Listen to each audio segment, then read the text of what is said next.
Vote প্রচারে অন্য ছবি, রাস্তার ধারে ঝালমুড়ির দোকানে প্রধানমন্ত্রী, কথায় হাসিতে জমে উঠল মুহূর্ত, ভাইরাল সে ভিডিও। নির্বাচনী প্রচারের মাঝে এক ভিন্ন মানবিক দৃশ্য। নরেন্দ্র মোদী হঠাৎই গাড়ি থামিয়ে ঢুকে পড়লেন ঝাড়গ্রামের এক ঝালমুড়ির দোকানে। দোকানদার বিক্রম সাউ বিহারের গয়া থেকে আসা এক পরিশ্রমী যুবক। স্টেশন পাড়ায় ছোট্ট দোকানে চলে জীবিকা, আর সেখানে হঠাৎ সামনে প্রধানমন্ত্রী। প্রথম প্রশ্ন, ঝাল খাবেন?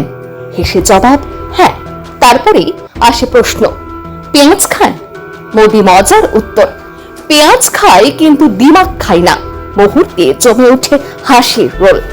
আশেপাশের মানুষ হাততালিতে ফেটে পড়েন। শুধু খাওয়াই নয়, বিক্রমের পরিবারের খোঁজ নেন প্রধানমন্ত্রী, জানতে চান রোজগারের কথাও। এরপর নিজের পকেট থেকে 10 টাকা দিয়ে ঝালমুড়ির দাম। বিক্রম দ্বিধা করলেও স্পষ্ট বার্তা, এসব হয় না। এ ছোট্ট ঘটনাই এখন বড় আলোচনায়। সরল মুহূর্তে ধরা পড়ল অন্য এক ছবি।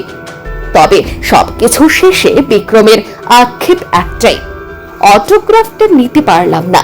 এক মুহূর্ত, এক অভিজ্ঞতা, যা সারা জীবনের স্মৃতি হয়ে রইল।